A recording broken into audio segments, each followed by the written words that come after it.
Hello, everyone, and welcome. My name is Andrew. And I'm Rachel. And we are Picture the Scene podcast. We are a true crime podcast aiming to put you, the listener, at the scene of the crime.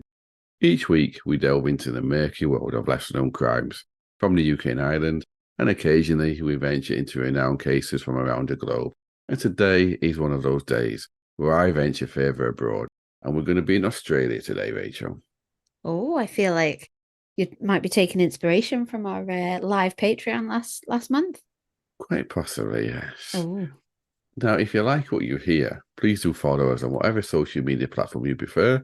Subscribe to us on your preferred podcast platform of choice. And if you have the capability, give us a rating and review as well. It really means the world to us. And if you like it that much that you want to support us, you can do so for less than the price of a cup of tea or coffee on Patreon, with our lowest tier starting at £1 per month. We release bonus content every month, and the links to our social medias and Patreon can be found in the show notes, or visit patreon.com/scenepod. That's patreon.com/SCENEPOD. Now, we do, where possible, now release our episodes a week early for our Patreon supporters. So you don't have to be a Time Lord like Doctor Who to time travel. You just need to subscribe to us on Patreon. and there's quite a nice back catalogue going on there now. So you could even get through like a number of episodes. And yeah, enjoy some of our Patreon only episodes, guys. Oh, I just want to give a shout out. You just reminded me. I didn't know that such a thing called Castbox existed. And I also didn't know that you could leave reviews in there. But I found maybe 4 or 5 reviews in there from people from maybe 6 months ago, a year ago, so, or maybe even longer. Right. So if you're still listening to us and you left us a review on Castbox, thank you so much, especially the people who said that it's nice to hear a Northern accent on a podcast. I can't remember your name, sorry, but if you left one on Castbox, we wasn't ignoring you. I just simply didn't know it existed. But thank you so much. Would you classify my accent as Northern too? I think that might have been a compliment for the pair of us. Oh no, it was for the pair of us. Yeah, no, we've had people message saying that they think you are somehow related to being in Liverpool, which Okay, not far, yeah. guys. So yeah, no, both of us, not just me, Rachel. Lovely. So as with any true crime podcast, though, regardless of what you think of our voices, people are going to be hating us now. Like, hate your voice, but listener discretion is always advised. How are you doing, Rachel? I'm really good, thanks. Andrew, how are you? I'm good because I've had a nice week off work and we are recording for a very special podcast after we record this one. I'm not going to mention it because it's going to be a few weeks before we get released on there, but we'll mention it at the time. But I'm looking forward to doing that after we record this as well. Hell yeah. And can I just add, like for the benefit of our wonderful, beautiful listeners, Andrew has both showered and brushed his hair this morning in preparation for said joining other podcasts. So I feel like that's a cause worth celebrating. It makes it sound like I never shower. I mean, I do shower at least once every 2 or 3 weeks. And now this episode, you mentioned it earlier, Rachel. You read my mind. This episode was inspired by our recent live episode. Oh. So, if it's safe for you all to do so. You didn't ask me the question though. Oh, no, you're right. I didn't. Rachel, shame on me. I'll self-flagellate later, but are you ready for some true crime? I am ready, Andrew. Clearly, so ready that I was not willing to let you not ask me the question. Yes. Such a bad person, aren't I? Right. No, you're not. If it's safe for you all to do so, I'd like you to relax. Close your eyes and picture the scene. Today, I'd like to take us back to March the 4th, 2008. And today we're near Bullara in Victoria, which is in Australia. Now, Bullara, I'm probably pronouncing it wrong, so if I am, I apologise. But it's a small town of around 1,000 people, give or take, in Gippsland, Victoria, which is in the southeast of Australia. Now, it's known as a small, friendly town in which one of its largest exports to the rest of Australia is goldfish. And in March of each year, it holds the annual Bullara Folk Festival, which is free. And it's a whole day of music concert. And it also has an arts, craft, and produce market on at the same time. Oh, lovely. I wouldn't mind living in Ballara. No, I would. Yeah. Actually, when I was writing it, I thought I wouldn't mind going there. Even though this folk festival is held in March, and in 2008 it would be in its 5th year in existence, so it would be going strong. That's not why we're in this beautiful part of Australia today. We're just outside of the town, and we're with a young couple who are in love. Julian Buchwald and Carolynne Watson. Julian was 22 years old. He was a timber logger, and Carolynne was 17 and still a high school student. A timber logger, like a lumberjack. Yeah. A timber logger. I like it.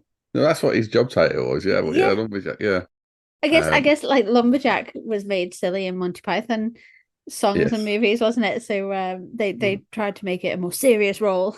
Is that I'm a lumberjack and I don't care. Yeah. I'm not going to start singing, people. Don't turn off. So yeah, the pair had been dating for 2 years, but as both of them were active Christians, they believed in marriage before sex, so they hadn't yet consummated their relationship. Wow. What year is this based in? Sorry, Andrew. 2008. Oh, wow. Okay. Very strong religious beliefs then. Yeah. They were both keen to get married, but Carolynne, yeah. I shouldn't laugh at that. Do you reckon they like flashed each other in the bedroom like, quick, I'll show you mine. And then, just like, oh, one day. Who knows? Possibly. Sorry. That's okay. Yeah, they're both keen to get married, but Carolynne wanted to finish school first. I think it's going to be one of those episodes, people. Sorry about this. So they planned to marry when she was 18 later in the year and when she'd finished school. That's so young. It is so young, but they'd already started planning a wedding with both of them and their friends and family really looking forward to it because the pair were quite clearly in love with each other and they seemed like the perfectly matched young couple. Oh. Now, Julian wanted to do something nice for Carolynne, so he asked her parents if he could take her to his parents' large property near Ballara for a romantic day. He told them he planned to take her there. He wanted to plant some trees with her to cement their love, so as they grew older, the trees would. And he wanted to plant his seed. What's wrong with you today, Rachel? And after they planted the trees and I guess some seeds, they'd walk to a waterfall together. Oh, and once they got to the waterfall, he'd planned a treasure hunt with the prize being not what you're thinking, Rachel, but with the prize being a handmade wooden platter that he made that he had covered in delicious sandwiches and other tasty picnic food. What's your mind and mouth out there? Oh, I'm sorry. Tickle me. That's okay. The idea was to sit near the waterfall, eat the food, and enjoy each other's company in a beautiful Australian countryside. So all nice, clean, wholesome activities, nothing sinful at all. Absolutely. Very much so. It's just me and my dirty mind. Sorry. Yes, exactly. It is. I'm not going to disagree. Her parents said yes, because they really liked Julian, and they could think of nothing better for their daughter than to have her enjoy such a beautiful day together with him. And it was a beautiful day that morning on the 4th of March, 2008, as Julian drove Carolynne to the first spot to plant the trees. The pair of them were in Julian's four-wheel drive, and they call them utes over there, don't they? Utility vehicle. Ute. Ute. Yes. Oh, no, ute. Sorry. Yes, not mutes. And they were talking together, and they were looking forward to the day ahead. The weather was around 30 degrees Celsius, which is around 86 degrees Fahrenheit, with no wind, and on that day, not a chance of rain. Now, I wish we could say the same about the Great British weather at the minute. Yes, and the Irish weather too. It's just as bad. As they were driving, Julian told Carolynne that he thought he saw something in the bushes, and he thought he'd heard something. Maybe some. Sorry, what have you put in your coffee this morning? Maybe it was some wildlife in distress, and it'd be wrong to leave an injured animal if you could help. He pulled up and he told Carolynne to wait in the car. He wouldn't be a moment. He'd go and check it out to see if he was right or wrong. So as he headed off to some nearby bushes, Carolynne waited in the car. She was happy, looking forward to her day together with her fiancé. Now suddenly, that carefree mood she was in vanished as quickly as possible, Rachel, because coming toward her was a man in a balaclava.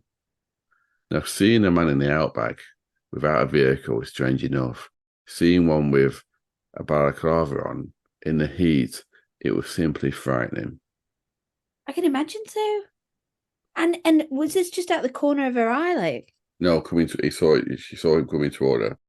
Okay, so on the through the windscreen of the car. Yes, well, side window, but yeah. Okay. Now, he grabbed Carolynne. He blindfolded a now petrified girl with duct tape. He bound her wrists and ankles with the same duct tape, and then he cut all her clothes off. Now, Carolynne thought she was going to die, and she didn't see any other option out of this. She thought, I'm going to die here. And she had no idea who this man was or what he'd done with her partner as well, Julian. Because don't forget, Julian had just disappeared. Yeah. Now, once naked, she was thrown in the back of the Ute's bed. You know, like the thing they have in the back of the vehicles. The truck bed, Yeah. And a 6-hour journey began as she was driven to the Alpine National Park. Now imagine that, Rachel, naked, bound, in darkness because she's blindfolded, not knowing what's happening, feeling the sun burning her body because she's out.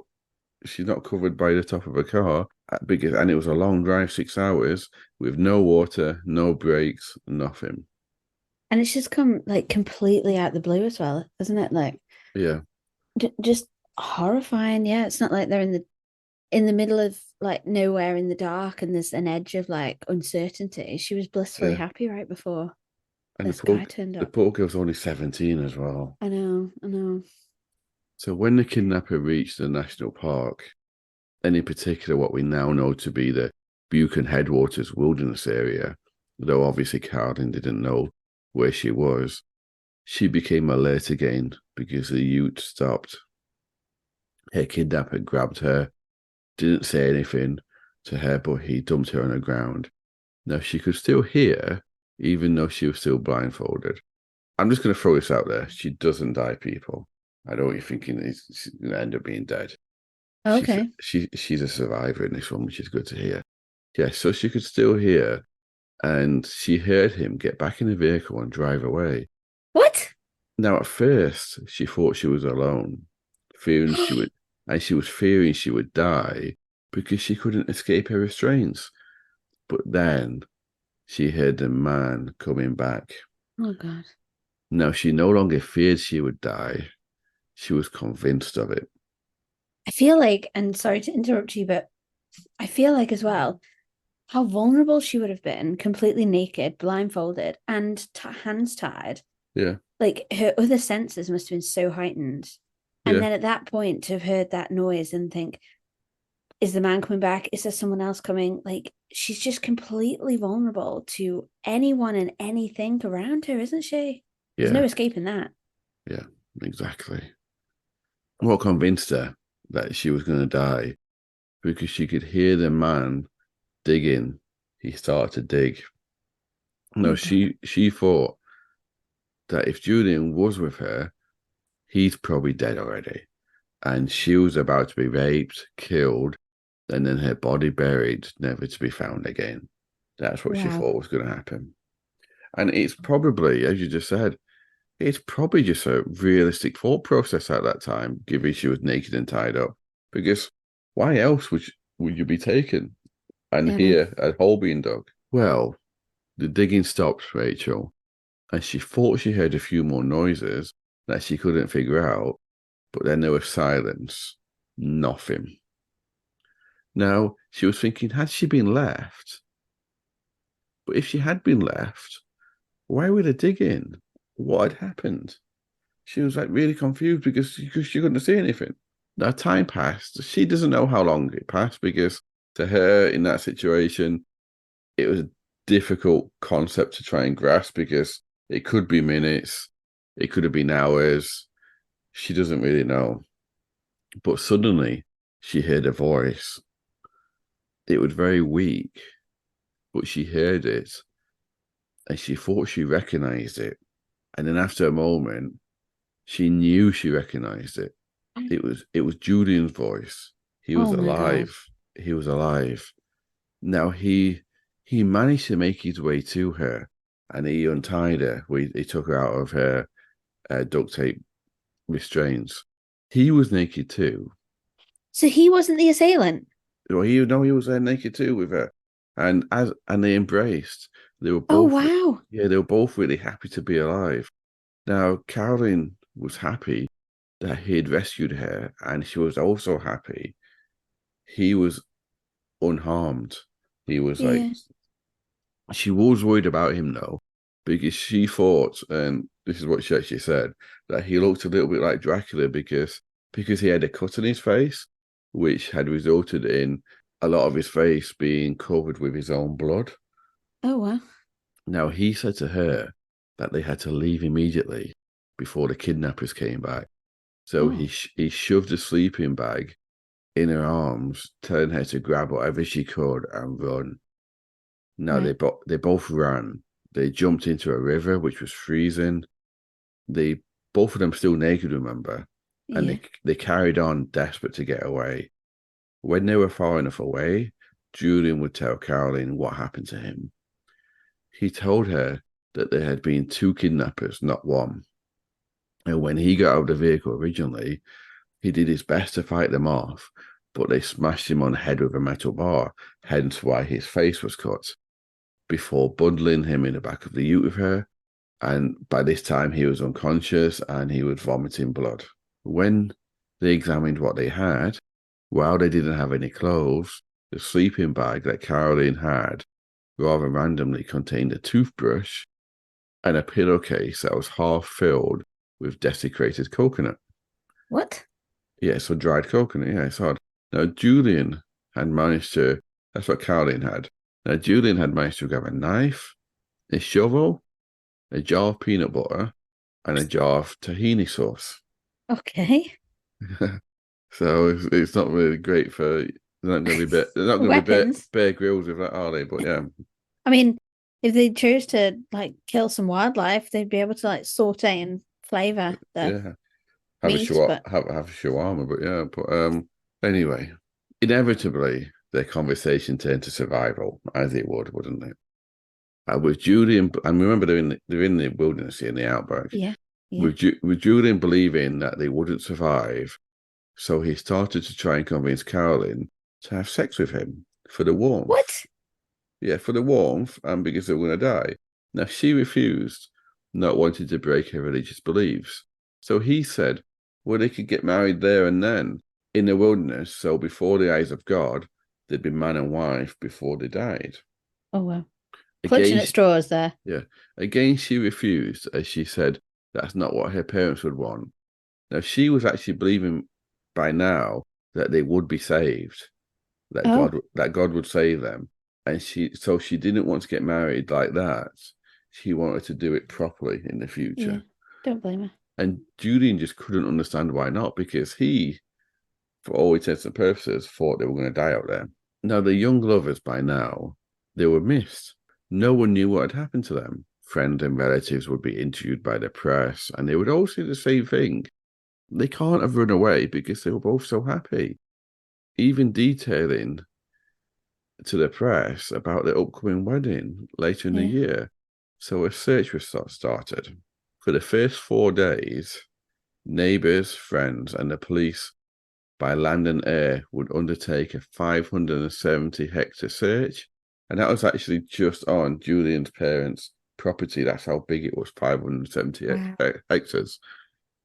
And they were looking for the pair, but they couldn't find a trace. They couldn't even find the car or the vehicle. And the reason they couldn't find them, because they were hours away from where they were looking. But obviously they didn't know that. 6 hours, weren't they? Didn't you say? Yes, it was actually 330 kilometers, roughly. 6 hours drive away, yeah. Detective Sergeant Matt Gleason would say to the press that the pair had no access to money, did not pack any clothes for a trip, but he believed that they were still alive. He gave out the registration number of the vehicle they were traveling in. He urged people to call Crime Stoppers if they knew anything at all. Now, a letter had also been sent to Carolynne's parents' house that was covered in satanic symbols, saying that the pair had been kidnapped for satanic purposes. So they knew. So the kidnapper would have known enough about Carolyn and potentially would have been stalking her to know where her parents lived. Yeah, well, they knew. I assume it's a man. They obviously, I'm going to tell you later on, but assuming it's a man, he knew where it was to send an address, send a letter. So when the pair woke up on the 6th day, so by now they'd been in the wilderness naked for 6 days. Oh my God, they're still naked. Yeah. When the pair woke up on the 6th day, Julian knew he had to do something other than trying to convince Carolynne to marry him so they could have sex. He gave up on that idea. Love that was like the top of his mind, though. You know, typical 18-year-old male. Well, he was 22. Oh, sorry, typical 22-year-old male. Yeah. Age doesn't change it, does it, really? No. Typical male, full stop. Yes. Sorry, all of our male listeners. So that day, on the 6th day, he managed to lead them both back to the original spot. Their clothes had been dumped, buried. Right. So yeah, the clothes had been dumped. They'd been buried, but dumped.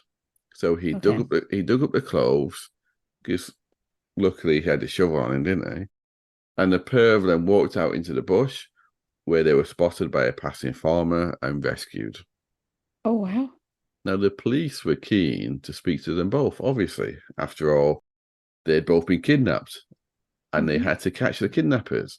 But, you know, Rachel, something didn't add up, if you didn't really know already. Under questioning, Carolynne stayed firm to her story, told them everything she knew, and they could do nothing but believe her. She was either an Oscar-winning actor or she was telling the truth. The same, unfortunately, couldn't be said for Julian, though.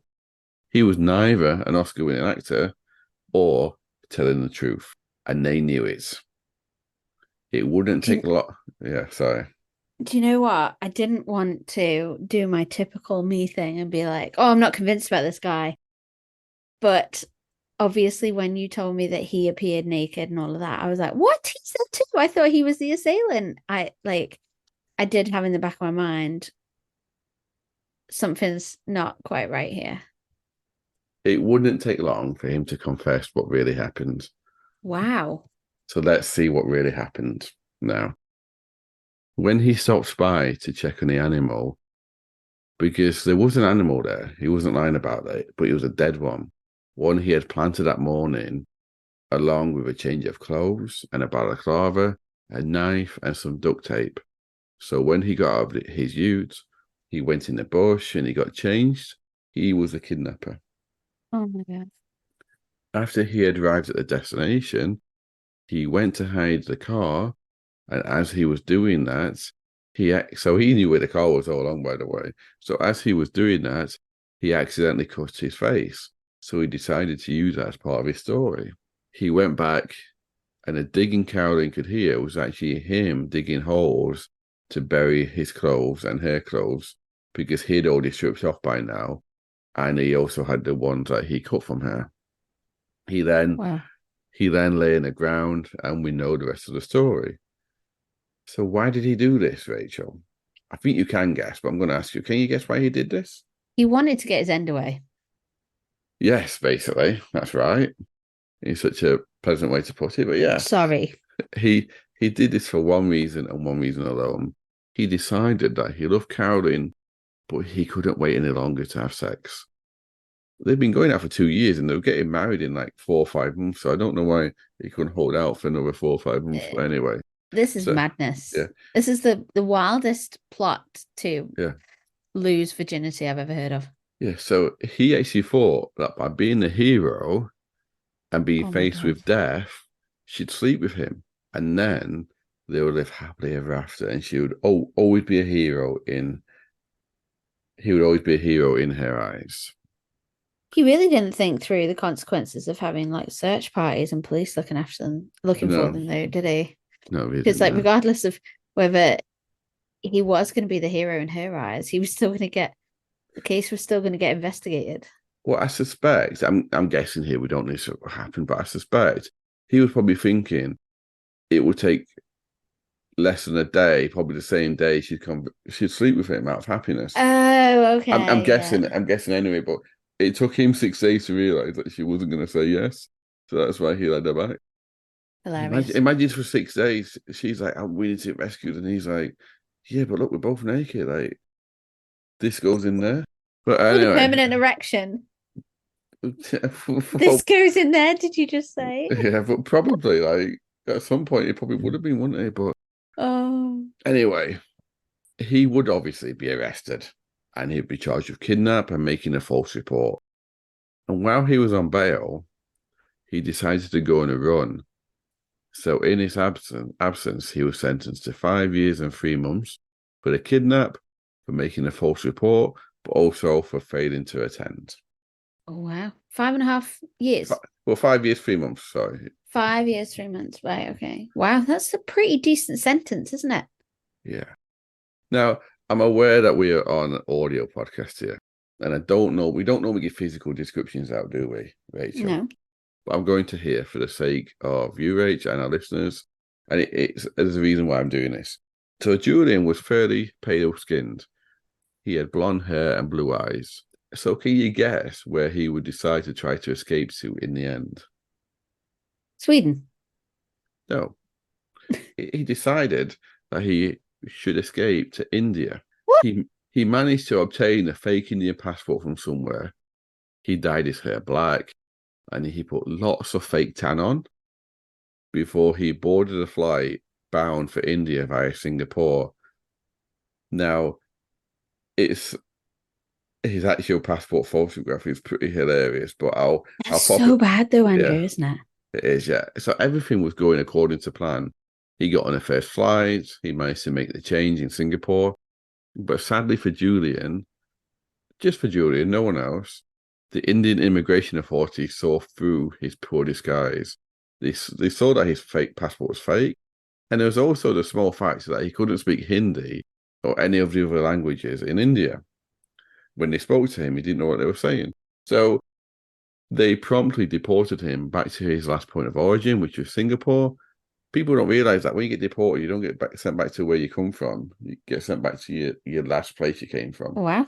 And Singapore immediately just deported him back to Australia, where he was arrested and he was sent to prison, given he'd already been convicted in his absence. Now, he did appeal with the grounds that his sentence was excessive, but that failed. That's not why I'm carrying on talking here. But there is a twist to this story, though, Rachel. And can you guess what it is? No. Do you know what? I'm not even going to try because this case has been a bit wild. So it could be anything. I'm going to give you a clue. It's probably a good twist for Carolynne, but not so good for Julian. Does that help? No, I Okay. can't. I No, it doesn't. genuinely Actually, sorry. that's a terrible clue, but I just realised. So Julian, I'm going to tell you, like, how to put this. Julian, he wasn't born in Australia. That's not the twist. His parents had moved there from Germany. His sister was born there, but he wasn't. Now, his parents had applied for and received citizenship. His sister had it through birth, but he never bothered applying for citizenship because, as far as he was concerned, he was Australian anyway. He Oh, knew no, wow. yeah, he knew no different. Apart from his escape and a few family holidays, he'd never left Australia. He didn't speak German. And anyone who has watched, I used to love watching this show, but it seems to be all repeats now. But anyone who had watched Border Patrol, do you ever watch that, Rachel? So no, but my parents are obsessed with it. It's I great. think like I was just about to say, but I'm not going to say that anymore. I was going to say, I think it's more of an older age kind of program, but then you just clearly said it's great. And I was like, oh, backtrack. No, it's fine. Fine. I don't want to be an old person. So anyone who has watched it, and you probably know through your parents, know full well how strict the Australian immigration is. In 2014, while he was in prison, he was informed that his permanent residency visa was under review. Now, he thought he'd be fine. He was Australian. All his family and friends were Australian. He had a job offer ready for his release. So he was going to walk out of prison straight into a job. And apart from the crazy kidnap plot he concocted, he had a spotless record. Okay. So later that year, while he was still in prison, he was informed he would be deported back to Germany on his release. Now, Julian appealed to the federal court, saying that he should stay, but as the minister who decided to revoke his visa acted under the law, nothing could be done. He was flown to Germany, and I do admit I snooped a little bit on him on social media. And as far as I can tell, he's still in Europe. Oh, wow, okay. Do you know what the crazy thing is, though, Rachel? Yeah. His parents had actually moved to Australia several years before he was born. Yeah. I thought But automatically when you were born in a country, you gained citizenship. you do for most, not all countries, for most. But they took an extended trip back to Germany while his mum was pregnant, and she actually gave birth to him in Germany, which is why he Ah, wasn't Australian. So it's only because they went on holiday there, gave birth to him, came back with a newborn baby. got you, got Yeah, you. Because when you go into the United States pregnant, well, I guess it's the same with most countries, but you have to take like a letter yeah, saying that you're safe to fly because and that you're only like 28 weeks, 32 weeks, whatever the cutoff is. yeah. Because obviously if I have a kid in America, they could automatically qualify potentially for a green card. I'm guessing the laws changed a lot over the years to stop people from doing just that. But obviously it's like incredibly hard in countries like Australia and America to get citizenship, isn't it? So Yeah, you got to wonder whether people do like try and pull that one. So yeah, no, that's so unfortunate for him, but he has broken the law at the end of the day. So, exactly. So sucks to be you. that's all really for this one. It's a bit of a short one, but it's an interesting case. Oh, right, It's okay. probably if to Australian and Kiwi listeners, this is probably quite a well-known case. It was quite well known, but it's just one that appealed to me, and I thought, you know what, that's really interesting. So, what do you think of this one, Rach? Oh yeah, I thought it was brilliant. I really enjoyed it. Obviously, I had giggles a bit at the start, and when I'd realised you'd probably clocked that there was something quite sinister going on, I obviously stopped laughing because somebody's been a victim of crime here. Oh, definitely. But at the same time, it's a mad it like the twist and turn. It was a mad case with him being the perpetrator all along. So yeah. But he got his just desserts then being deported back to Germany and nowhere near his friends or family. Yeah, it's crazy, and deciding to like go to India of all places because it wasn't straight away. I think it was a year or two that it was picked up. So he'd been somewhere beforehand. To be Oh fair, my his God. parents' property is that big, so they obviously had a bit of money as well. He's probably hiding somewhere there, but guessing allegedly. It is It's mad that he decided to try and change the color of his skin and hair to fit in to a country where he would have stuck out completely because of the color of his skin and the fact that he didn't speak the language either. But it's as it, well, like, why wouldn't he have gone somewhere like, yeah, European, where they wouldn't have batted an eyelid at the fact that he didn't necessarily speak a language, but he was incredibly pale skinned and but well, he had he fake tanner, but maybe he thought that exact reason that it'd be easy to get into India. I don't know, but it's obviously quite naive for the plan that he did in the first because naive, or I would just call it plain stupid. yeah, I actually genuinely believe that he loved her. And he probably didn't think that she'd be petrified and she's probably been like emotionally and mentally scarred for this for life. But he probably just didn't process all the things it did to her would have an impact. He probably thought it's fine because I'm going to be a hero and she'll fall into my arms. He didn't actually Yeah, he couldn't quite figure like even if it had gone as planned, and she'd have fallen into his arms. You're my hero. Let's get let's have sex. Because he didn't want to marry her at first in the outback. He only suggested that when she said no to sex. But And he'd be thought of it enough to take the clothes away, so she'd be cold to have to hug him for warmth. But he probably thought, oh, it's fine. We'll have sex. We'll live happily ever after. He didn't quite Oh, think, no, she's going to be traumatized here. He didn't I like bet he thought he was a genius as well when he thought of that idea. But the like, planning that must have taken. oh yeah, but just the idea that he was like, oh, she won't be able to say no. We're going out for 2 years though, and I don't know when the school year finishes in Australia. I'm guessing it's probably about the same time. I think they plan to get married in like September, October time-ish. Yeah, And so this was basically March. in Australia, their summer holidays start in December and are all the way through to like February. Because don't forget, their Um, summer holidays are in our winter, right?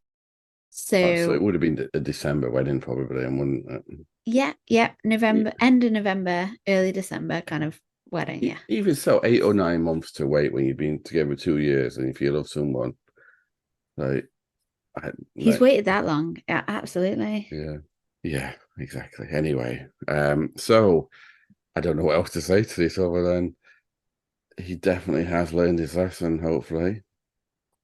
And I hope Carolynne, I didn't bother to try and look what she was up to because I thought with respect to privacy, I don't want to be saying what she's doing now because that was only 2008. So she would be what, 32, 33 now. So yeah, I don't want to be snooping into her. I didn't mind snooping at him, but not her.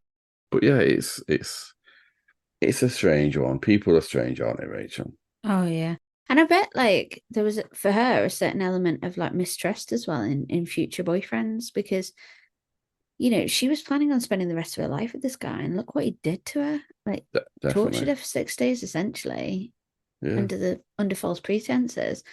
She's going to go on and meet somebody else, still with her religious beliefs, I imagine, and not only be like, I'm not having sex with you until we get married, but I'm also not just going to trust you from day one. yeah, yeah. Because he was part of her church. His parents were part of Yeah. their church. Oh, yeah, So fully integrated and had the trust of her parents and everyone. yeah, It would be a massive step for her to move on from that. Yeah. exactly. So shall I wrap this up then, Rachel? Yeah, let's go for it. This has been season 3, episode 17, called Will You Marry Me? And if it's safe for you to do so, I'd like you to relax, close your eyes and picture the scene. They say young people are driven by their hormones. Now, if you're not so young, think back to when you were. And if you are, think to yourself, how far would you be willing to go to give in to your urges and desires? Okay, thank you, everyone. And we shall see you next week. See you next week, guys. Be there or be square.